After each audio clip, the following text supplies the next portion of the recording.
I'm recording. All right. Hello and welcome to the Addicts Anonymous podcast. This is episode 42. I'm your host, Jim R. Today we have our friend Christopher P.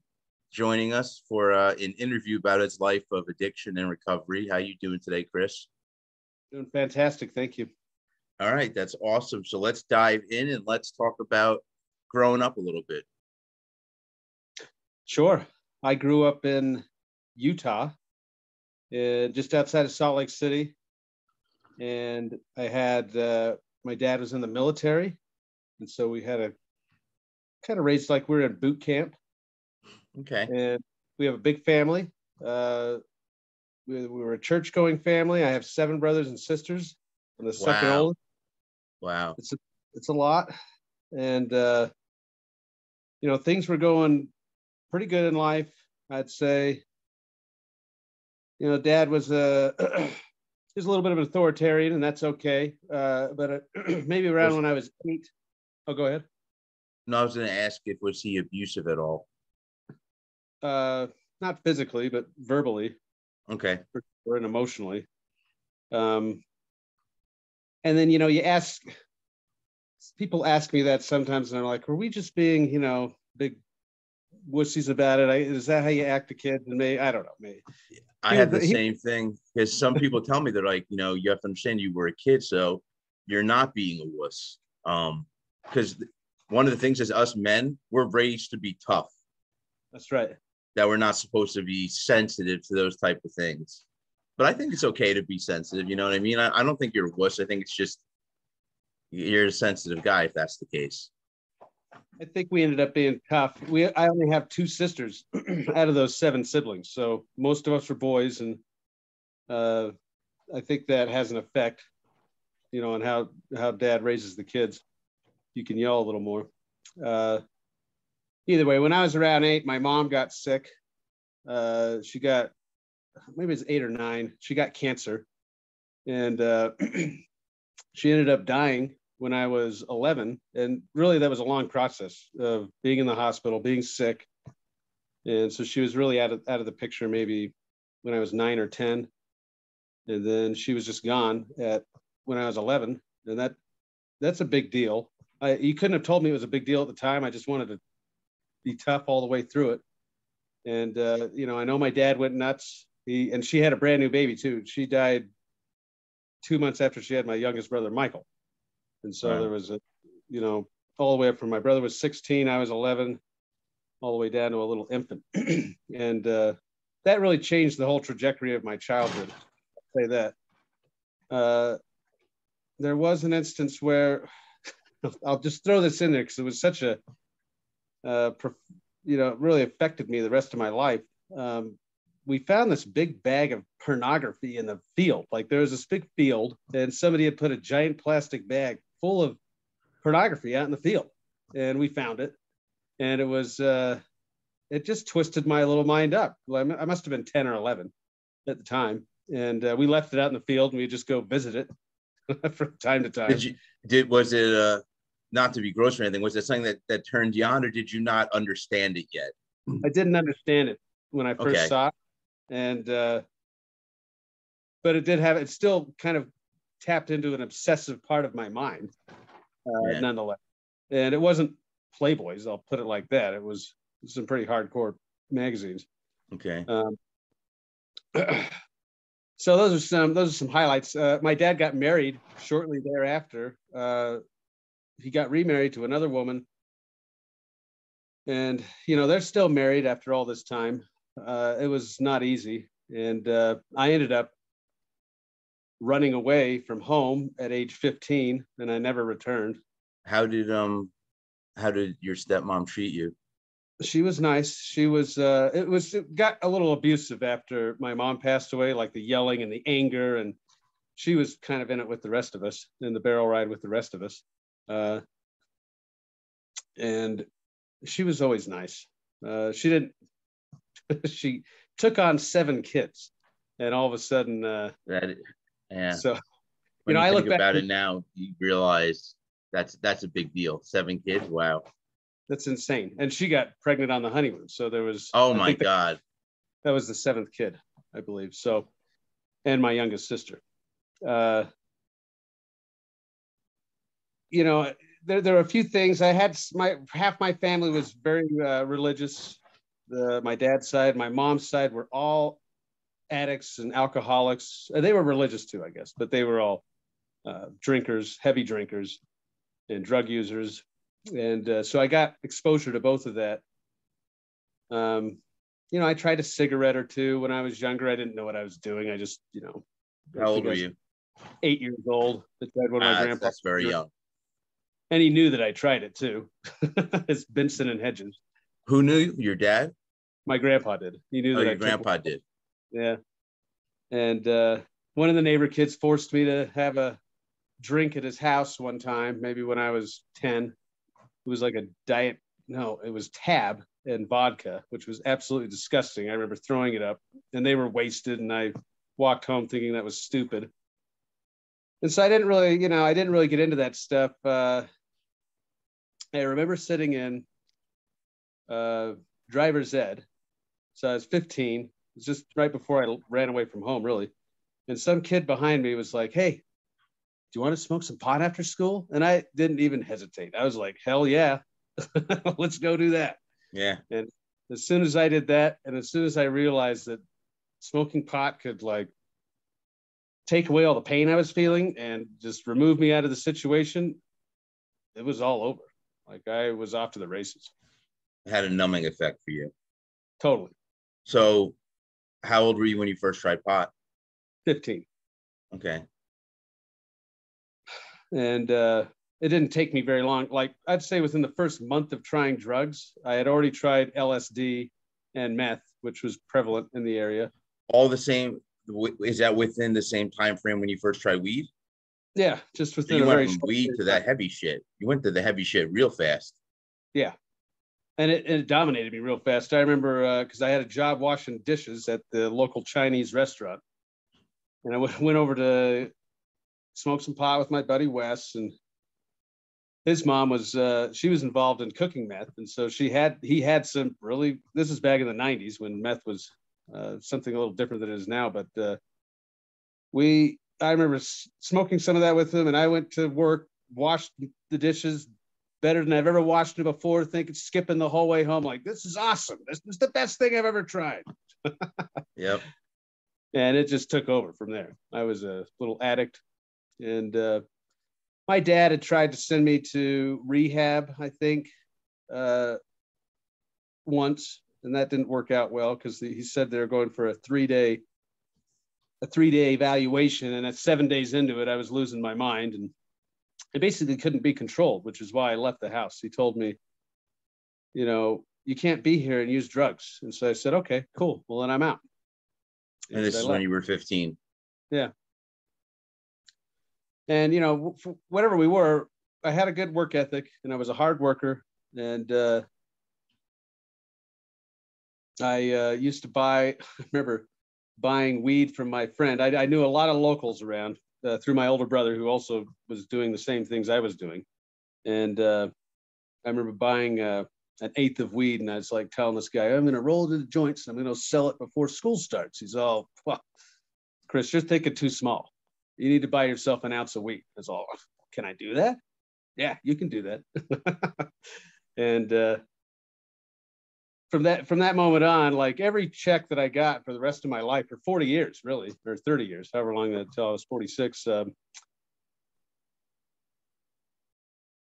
I spent my entire check on drugs and then would sell them and get my money back to pay my rent and things like that. That just was the cycle of my entire life. Starting way back when I was 15 years old, I'd get my McDonald's check because I worked at McDonald's later on, working for $3.25 an hour. You get your couple $100, get a ball of meth, sell it, and have enough to go the whole week. So you always had your supply. Where were you getting it from at such a young age?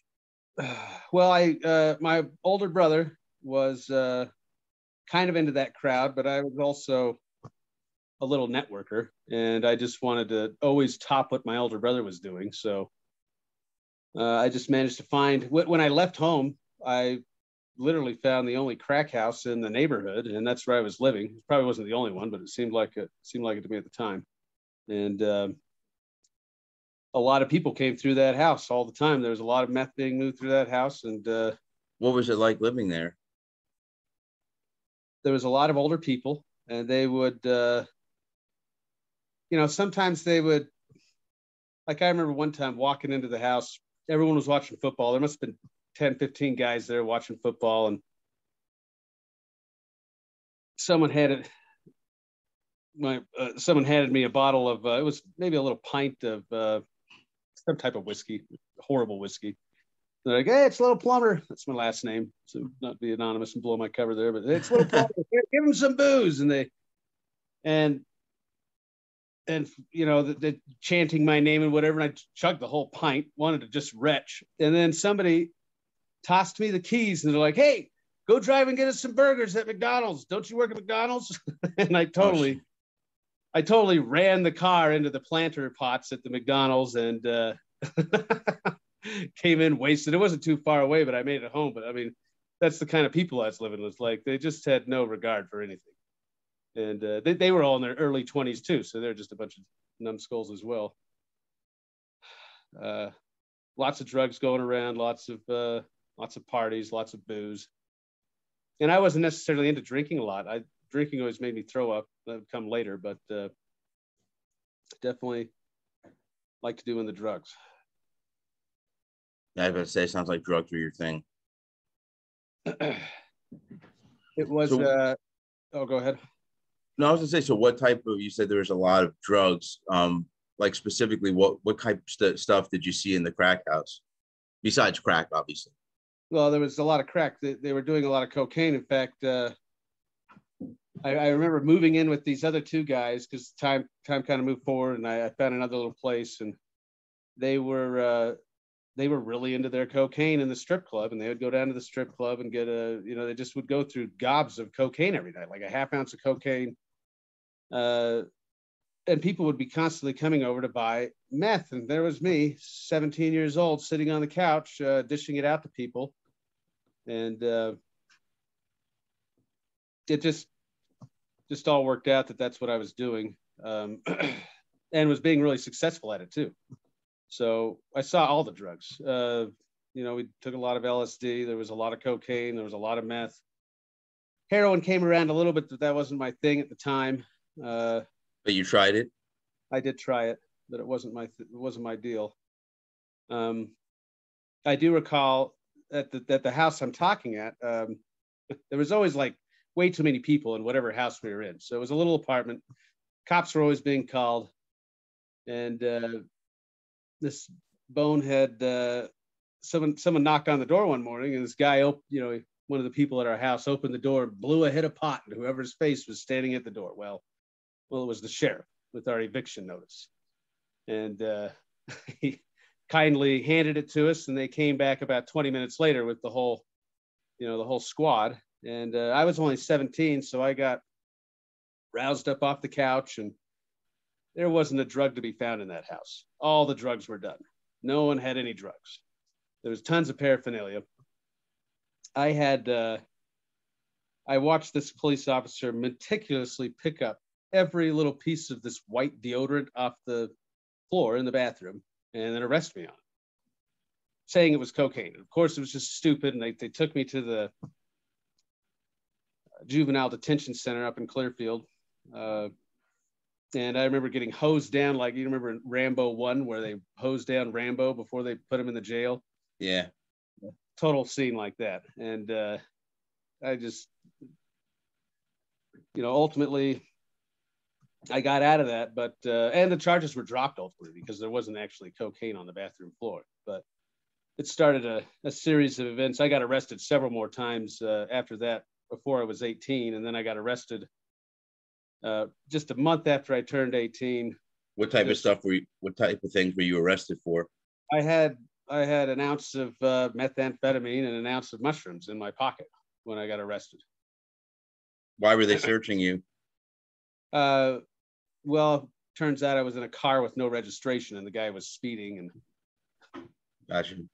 yeah, there was another time, and that, you know what, those charges were ultimately dropped for whatever reason. But charges that stuck, they arrested me walking down the street. I was walking down the street. I'm sure I looked like a complete high ass walking down the street. Long hair. And the only thing I had was a bag full of drugs, you know. So if I was the cops, I'd arrest me too. But it took me a long time to get through that. Initially they just put me on. I did some jail time, like 16 days in jail, 16 plus 7, so it's like 23 days in jail, plus 3 years probation at the time. And probation sucks. It did. It took me 6 years to get off that probation because I just couldn't stop smoking pot. That's when I really started drinking a lot of beer. You're lucky that they didn't send you to jail for that. Yeah, I am lucky. No doubt. I was on probation. I had gotten arrested with a few pounds of weed. So when I was on probation, I peed dirty twice. And he says, I got to send you back to court. So I was full of shit at the time. But what I did was I went and signed up for a rehab. I didn't give a shit. I was still going to find my way of smoking. But I wanted to show the judge that I was addicted and not an asshole that was just taking whatever. Because I didn't want to go back to jail. I was only in there for a night or two. But it's a long night. And it makes you realize, holy shit, if I have to do some time, this is going to be rough. That's right. It did give me a good scare. Not like that was the last time I ended up there. Still do stupid stuff, you know? Yeah, that wasn't my last foray in jail. That's for sure. Finally, you go first. Oh, I'm the kind of guy that finally, it just dawned on me that this is the game you're in and you need to play it and you need to get out of it. And you're on probation for so long, pull your head out of your ass and do it. And I did it. And in the meantime, I somehow managed to, I was court ordered to get a GED. So I did. Really? Yeah, because I had dropped out of high school at 15 and never went back. And they said, go get your GED. So that was a good thing.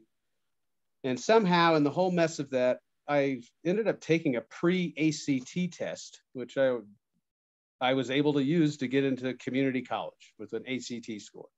And so I got into community college and ultimately transferred to a university and was like well on my way. And I ultimately did get my bachelor's degree. But were you using during this time or did you cut back? The whole time. I partied it up. So it didn't stop? No, never stopped. I never stopped selling weed and never stopped selling meth, just the whole time. I got smarter about it for sure, but never stopped. How did you end up getting good grades? I mean, that must have been difficult. Well, I don't want to say I'm like overly smart, but I guess I did the reading, and I just managed to. My trick to getting through college was to get to know my professors. So here's an example. I got caught. We were having a little after a graduation party one year, and the cops knock on my door and they're like, "Listen, bud, you've got pot billowing out of your front window, and we're going to do it the hard way or we're going to do it the easy way." So I said, "Okay, hold on a minute." Shut the door. Let everyone know the cops are going to be coming in.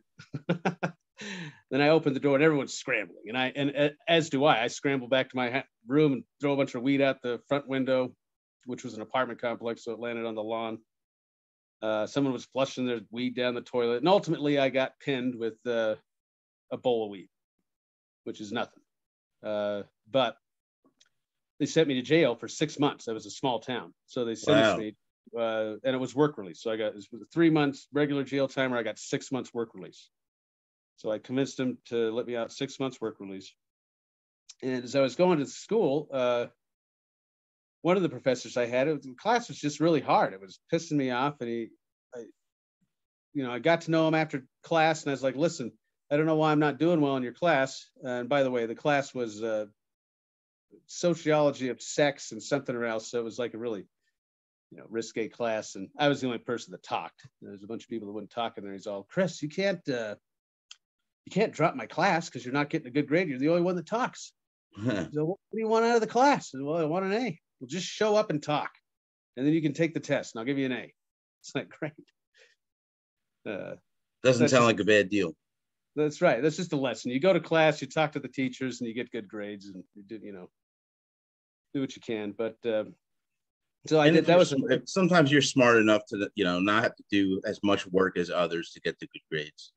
That's right. You can do very little work for an A if you're smart about it. There's always those overachievers that are like, what are you doing? The syllabus says you do this, you just do this, that's it. You don't do more, you don't do less. They're not grading you on extra stuff. So that was a rough, it was a small town. I think I got out of jail in 4 months on that. How old were you when you went to jail for 6 months? That was in 2001. And so I was 24 years old. Okay. And I kept it a secret the whole time from my family. So this is great. Where'd they think you were? They thought I was just going to school. And since I got out during the day, I could call them and stuff. And I got out like the day before Thanksgiving, I remember. And so it worked out great. And they found out later on. But told them later on. Okay. I told them later on. So what was your situation like with employment? I've always been a hard worker, so I always had a good job, and I've always had a job that I can, kind of work a little bit around my deal. So going through college, we like to smoke pot, so we'd get jobs where we could go to work high. So we did the telemarketing gig was big back in the late 90s. I delivered pizza, and then I could, deliver weed at the same time. Pretty stereotypical pizza. Oh, really? And of course, we're selling weed too, so that made a little money. And when I got done with college, I got a degree in history and sociology, so I wasn't like immediately, high demand for work. Yeah. But I managed to get a job at a software company, and I was kind of self-taught and making my own. I made computers and knew my way around a computer. So I got a job doing tech support, and I ended up staying there for 15 years, and I did really well at that company.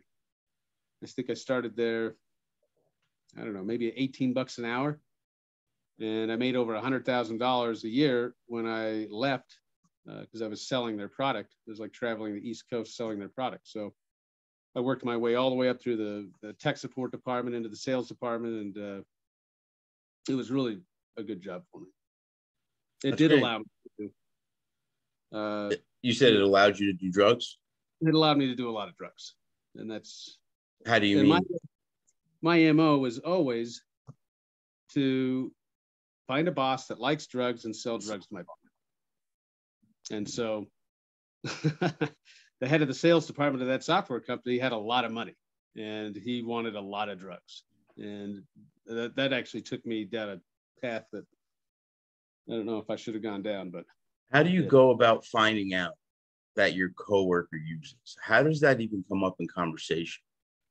That's a good question. I think I feel like your brain has an antenna in it, and people know what you're about to a degree, and I know what you're about to a degree just from my intuition.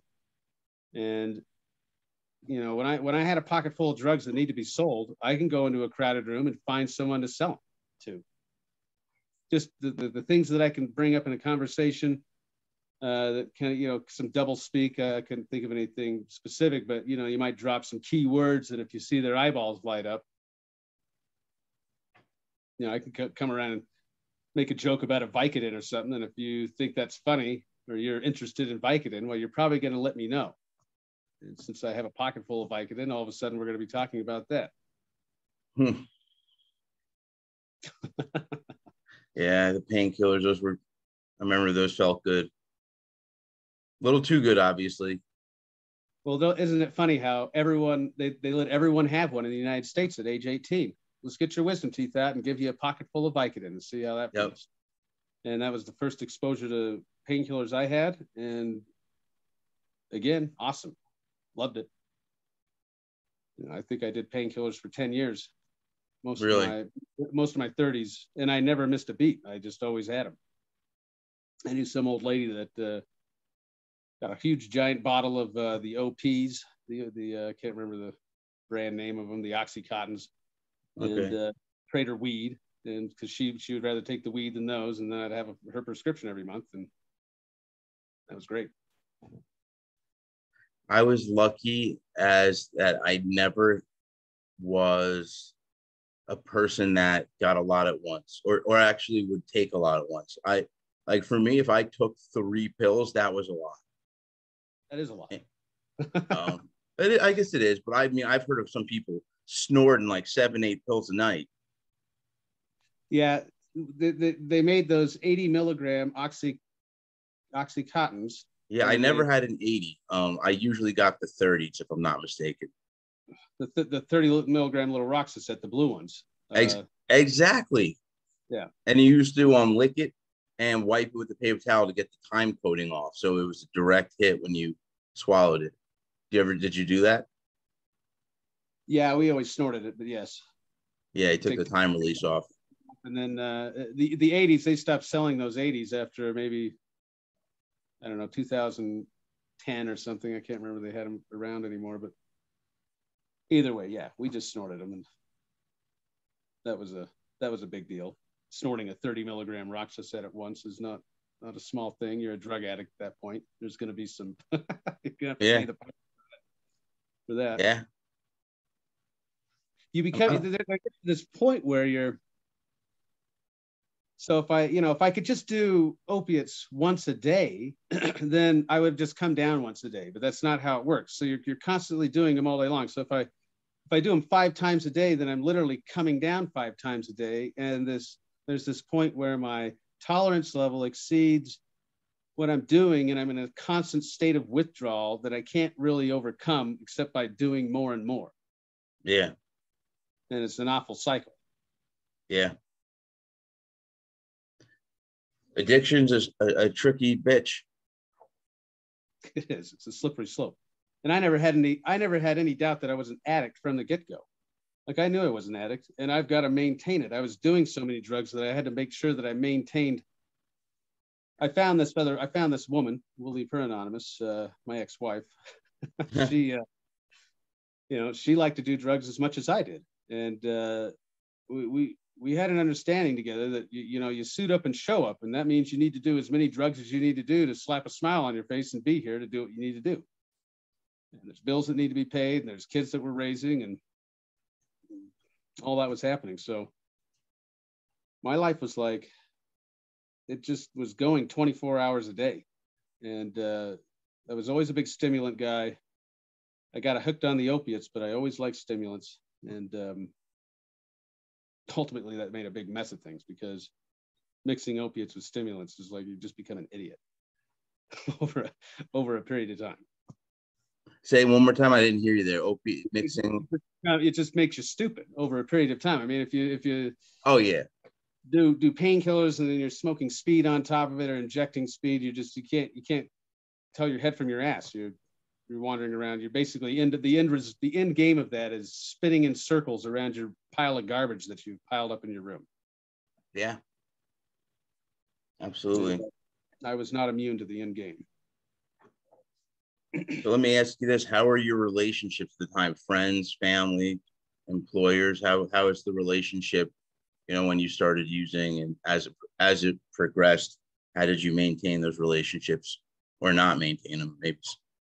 Well, I was always using, so that was always a factor, and I was a people pleaser because I wanted to sell you drugs. So I had a lot of friends, and I had a lot of. I wouldn't say I was an instigator or anything. I was quick to apologize. I made things. I felt like my relationships were well. The relationships that suffered were with direct family that wasn't using. Like, people that weren't using can't really be a part of my life. And my dad and I always had a rocky relationship because, well, for obvious reasons, we never settled the past. And so I just always felt like I never measured up to his expectations, and he always felt like I was a drug addict that was out of control. So, there would be dinners and things we'd go to, but I'd get the heck out of there as fast as I could. And those were the relationships that suffered, really the ones that mattered. And at some point, even with my ex-wife, she was using and I was using, but I was leading a lot of lives. Like, I may sell you pot, but you can't know that I have heroin, or you can't know that I have meth, or you may know that I have this, you may know that I have that. So I have to act like a different person to everybody. And I was literally the lead role in my life, and acting 20 different parts, and it was exhausting. And I didn't realize how exhausting it was until I finally sobered up and just led one life. And I'm like, wow, this is saving me a whole lot of energy. Tell us a little bit about the kind of things you get yourself into while in active addiction. Was there anything that you can remember? Like, oh, I would have never done that sober. You know what I mean? Like some of those type of moments. Absolutely. Pornography, I'll bring it back around. The internet came about when I was growing up, and the first thing that these guys brought us over to smoke a bowl. They're like, "We've got the internet. Well, let's see, what does the internet do?" Well, they brought up, it took like 2 minutes to load the picture from the 56K modem. I remember those, and remember they used to the dial up, the noise, how annoying was that? Remember those days? But it was literally the most vile pornographic picture you could possibly find on the internet. It was the first thing I saw on the internet. So I'm like, oh, that's great. Well, this just led me down this path of, at one point I discovered that you can find hookers on the internet.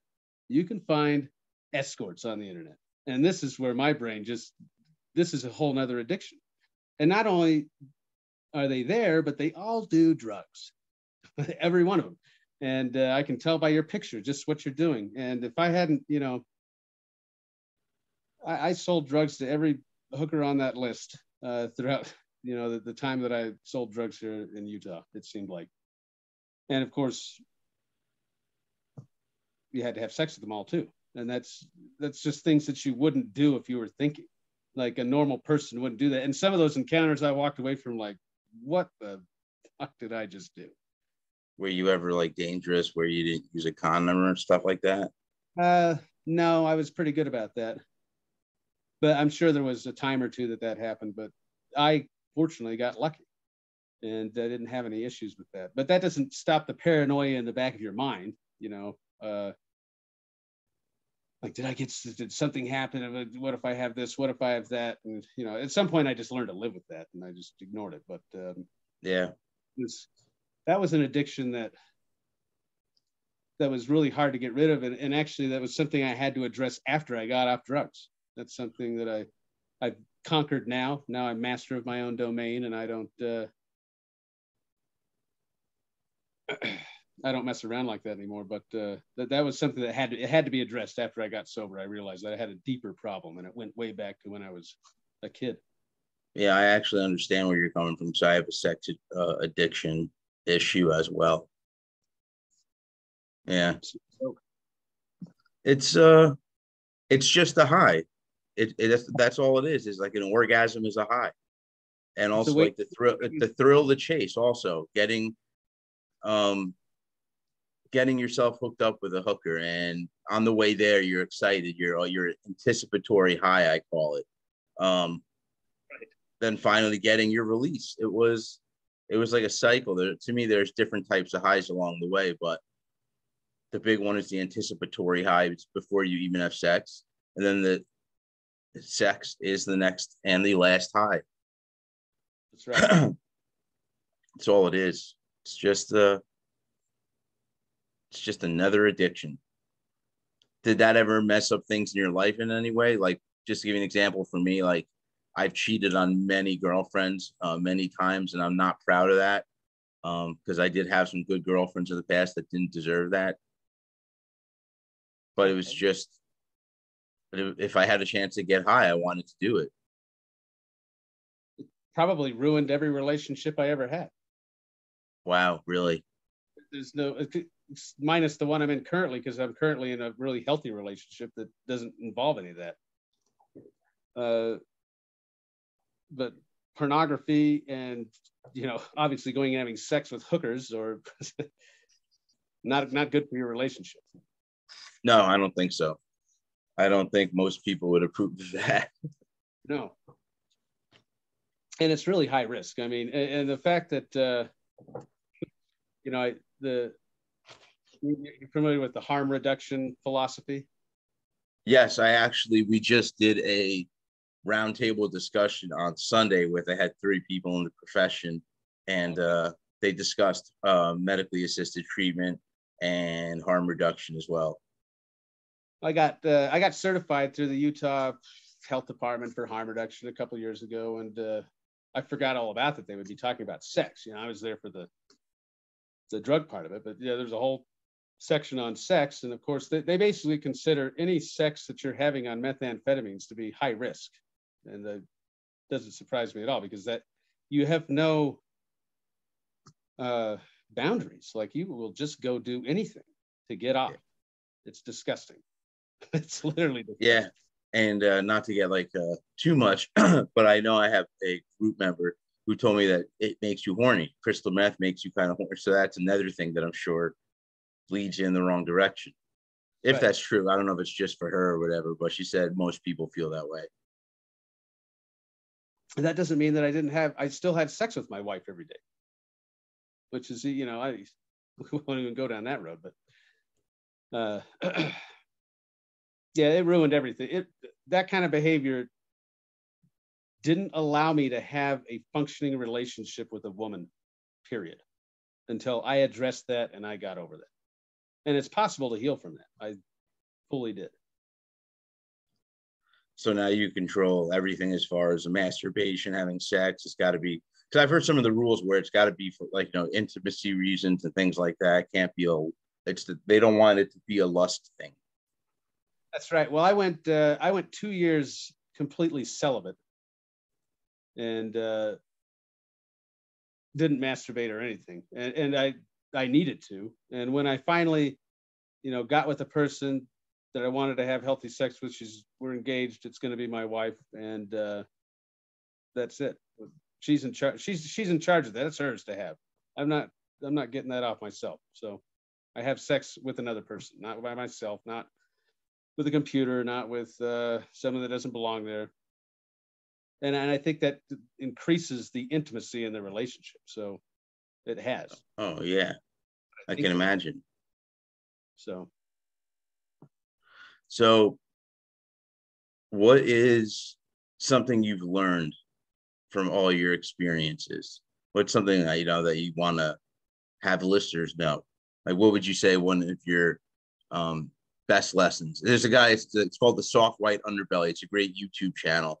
And that's one of the questions this guy, I believe it's Mark, he asked, is what was the lesson you learned from all this? And take your time with it, because some people need a few moments to think about that. It's a pretty good question. The lesson I learned from it, I think about this often. Well, I have a couple takeaways. One was, when I smoked marijuana, the moment I smoked marijuana at 15, I stopped emotionally progressing. Like, it just stagnated me immediately. And they say that happens with a lot of us. Yeah.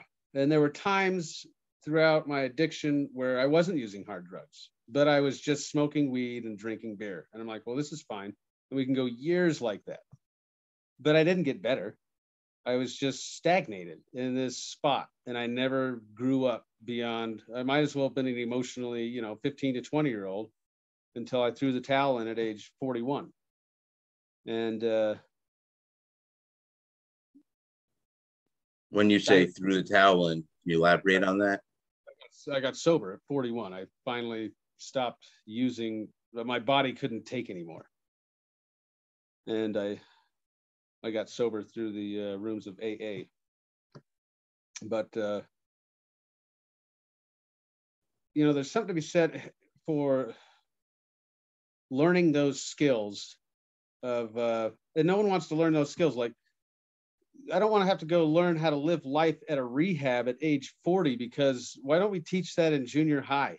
Why don't we teach some life skills like that in junior high before people have all these issues in life? But what I really found out was what everyone else, there's all these religious people in the world, and there's something to it. Why are they like that? And of course there's a whole bunch of assholes who are part of religion too, but Yep. I can separate those out, because that's what my little spirit always wanted to do. It just wanted to grow, and I prevented it from growing. In fact, I convinced myself that it didn't exist. I convinced myself that I didn't have any light in me, and I turned out all the lights in the room until I was sitting in absolute darkness. And then I realized that that is something that I'm missing. And I wish that I guess that's what it took for me to learn that. So I had to go down this really dark road to learn that, I have a higher power, and I have, some light inside of me that can shine real bright. I just have to hone it. I have to feed it. Yeah, that's one of the things. We have our own 10 steps, and that's one of the things I try and focus on there, is finding that inner strength and courage in yourself. And keep in mind, I love AA. I got a lot of stuff from that. I've read the big book, I think, 4 times now. I even have a special edition copy of the way it looked when it was originally published, because, it had a red cover. It was a much bigger book. That's why they called it the big book. But yeah, I'm an avid fan of AA. I think it's pretty cool what they did. And what I do is I modeled some of our steps after them, because there's certain things they're good steps, and you kind of have to do, like, to me, in my mind, you ought to do step 1. It's how else are you going to move forward without saying, I have a problem.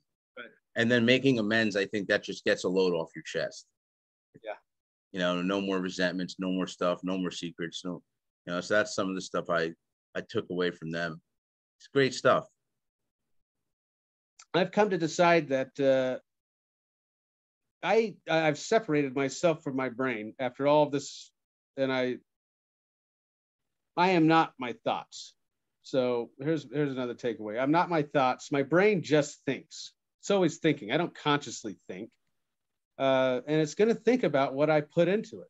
So if I want to sit around looking at pornography all day, smoking dope, playing video games, my brain doesn't have much to think on other than what I put into it. And so that's what it's going to think about.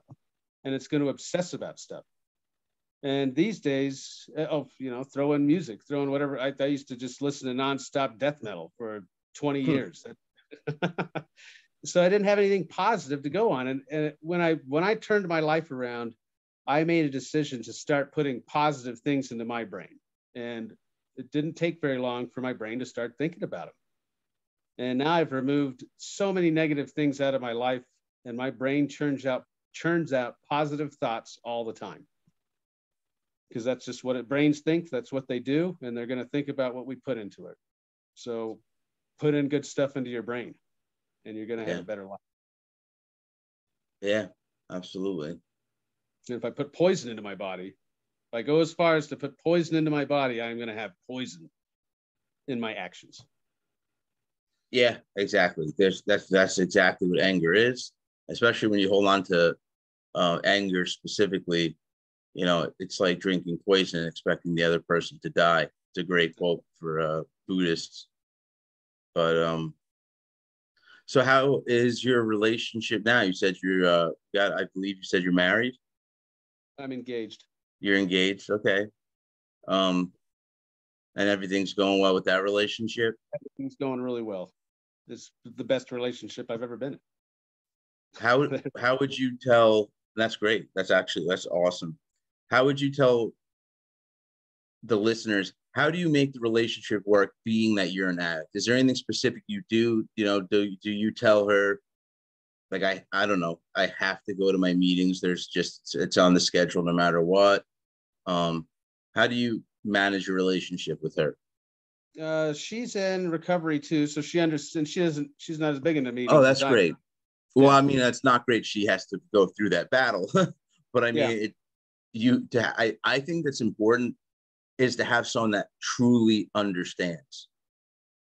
I've had a girl break up with me because I went to too many meetings, which was 2 a week. And I was like, you're kidding, right? Because I Yeah, I mean, you never know daily. who you're going to get. That's what I'm saying. How do you manage a relationship? Like, I don't know if you were doing anything different to keep her along the way, but that's great that she goes. Does she attend meetings as well on her own? No, not really. I'm really upfront about what I need for self-care. And as far as like, so I need to work out an hour a day and I need a couple meetings a week. And, other than that, there's a lot of kids and I just need, that's the bare minimum. And I'm more than happy to let my partner go do what she needs to do too, for her self-care, whatever her self-care is. Do you need to go work out? Do you need to go do this? Go get it done. Let's make sure we're taking turns to get our self-care taken care of. Yeah, And so priority.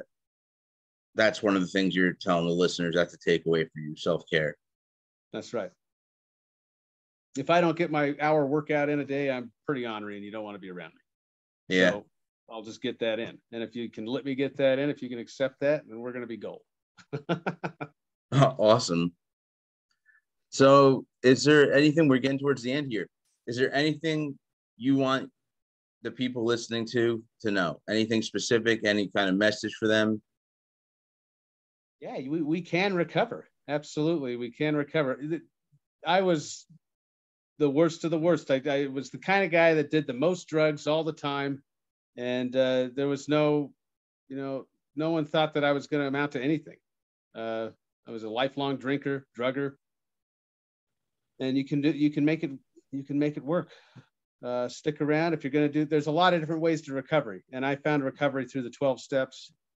But that doesn't mean I didn't look through all the other self-help guides and read all the other books too. I mean, you can get it out of everything, and just put as much energy into put as much energy into recovery as you did into using, and you're going to be gold. It's going to be easy. I feel like I'm to a point now. Again, don't obsess about thoughts. If I want to go sit around and think about shooting up drugs, I might have an issue after a while, but I don't do that. I just don't do it anymore. So I feel recovered. And it's been 3.5 years, and I have a really healthy relationship with myself, with my higher power, with my girlfriend, with my kids. It's great. So you just used the word recovered, because I Yeah. actually just had somebody that we were talking about this, that he believes in this, and I'm on the fence. So do you believe you're in recovery, or you're just recovered? You're done for now? I'm in recovery, but I'm recovered. But just like,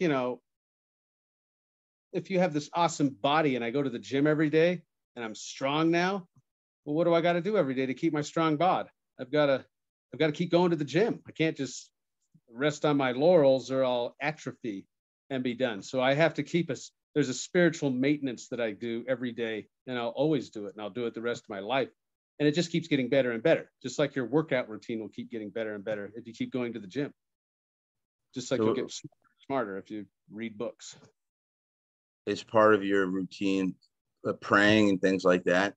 Oh yeah. Uh-huh. Yeah, it's important. First thing I do out of the bed in the morning is pray, and it's the last thing I do before I go to bed. It's good. Don't Yeah, take it my works word. for some people, not others. Like me, agnostic, so I don't know what to believe, but I read about all religions. I actually just had somebody send me the Quran because I told this guy that I met at work, like a customer. He was a customer, and I told him, actually, he didn't even end up buying a car, but I told him I would love to read it one day. He goes, "I'll send you a copy." And he forced it upon me, and I just got it in the mail last week. It's good to have books like that around. I'm a big advocate of the Bible. The Bible's helped me a lot. Yeah. And that's not an easy book to read, but no, I have a Bible. I've tried to read it. It's just difficult to understand. I think what it does for me, you can read the Bible for hours and be like, what did I just read? But what it does, tunes you into a particular frequency, and that frequency is higher thinking and closer to God. Yeah. And so you're tuning yourself in by if you want to read the Old Testament, don't start with Exodus, start with Psalms and read the Psalms and Proverbs and Ecclesiastes, and those make a lot of sense. They're good books. Awesome. So I think that's all we got for today. I want to thank you very much for coming on the show. How do you think you did? You feel good? Feel good about it. Awesome. That's what I'm great to hear. And my little sales pitch now, as everybody knows who listens to me already. If you like what you just heard, go to the bottom right-hand corner. You can click on our logo and subscribe. Also go below, give us a like. Check out our Facebook group and page. We have a lot of information there under the events tab on the Facebook group. You'll see a bunch of Zoom meetings. You can also give us a like there. We're also on Twitter, Instagram, Reddit. Just type in Addicts Anonymous on any of those. You'll see that. And that's all we have for today. So until next time, folks.